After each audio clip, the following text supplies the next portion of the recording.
mfana mina la hi kona la khala ku famba vanhu va ku byela mavunwa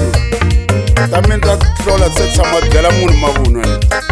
loko tinhlolo ta mina to ka ti nga ku byeli swona leswi nga ta hi swona ni nga tlherisela matini na lwandle mina fike kahle le jaha ra mina tshunela phela u nga chavi tshunela mulolo ku vhumani u ku siya vhumani ma vhumani ma ai vhumeni vhumani ma wa yi vona leyi hi yo yi nga ta ku byela ntiyiso leyi u nga ze u mi byela ku te yini wena u swi vona ku te yini wa valavala wena valava ngopfu mfana wa mina u nga chavi mara laha se u fike kona la ai vhumeni u ta kuma tisi lowu nga ta hi wona vhumani wena mhaka ya wena u yi sungulangi kahle jaha i jahilele ngopfu nsati wa wena loyi u nga n'wi teka loyi i nsati wa Xikwembu hambi swi tivisangi Xikwembu ku se wa huma nsati wa famba u ya kun'wana no homu leyi nga yi teka u yisa leyi loko lo tisela ngangeni yi dya nyama homu leyi u yisi homu ya rhongo leyi u nga yisa u yisi homu yo tshuka tshame vona homu yo tshuka ya maphandeni a wu faneke yise homu ya tima yi nga na vala ro basa jaha le homu yi landi vuya laha na marholo ya yona yi ta tlhava yi dya nyama la kaya a yi vhumeni wena u teki nyakwava n'wana wa le maphandeni a wu faneke va va tivisini ve le hansi ku nyakwavi se wa famba u ya vukatini u nga chavi mfana wa mina va ta va kona vana va ta tlhela va ku rhasela u ta tlhava vuya ku se va tele ngopfu na vanhu rhaselela kaya tanani papa mi ta hunguta a na ha hunguti mina ni swi koti ku hunguta mina vhumani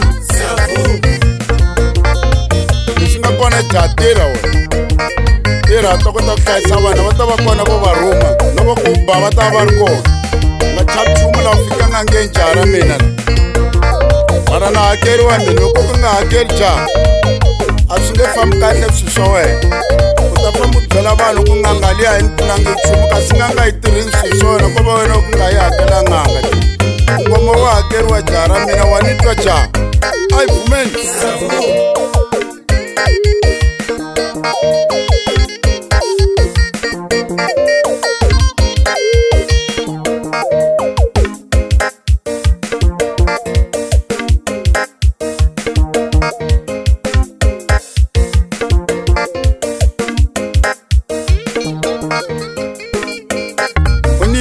sweswi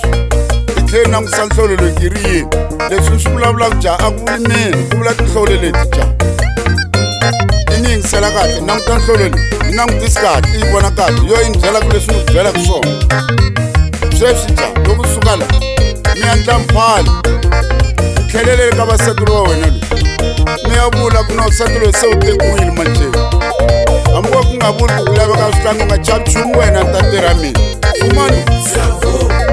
a ko va na valoyi u famba u heta mali u famba u hakela madokodela u famba u hakela mazoni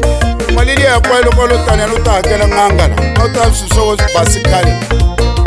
a ku laveki swa ku tala jaha loko u famba sweswi famba u endla mphahlo i endla mphahlo le ka vasati wa wena u va byela ku nsati loyi se wa famba u tekiwile nyakwava va ta kota ku humesa un'wana a pfala loyi a tshama ndhawini ya loyi loyi a ku tshame loyi nsati wa wena loyi wa ni twa jaha loko u fika u swi honise leswi ni ku byelaka swona leti ni ta n'wanaka mahonisi swi ta lava wena leswi vakon'wani va nonsele hi mpela voni lovorisa wasati wa Xikwembu va nga n'wi phahli loko a biya mirini byona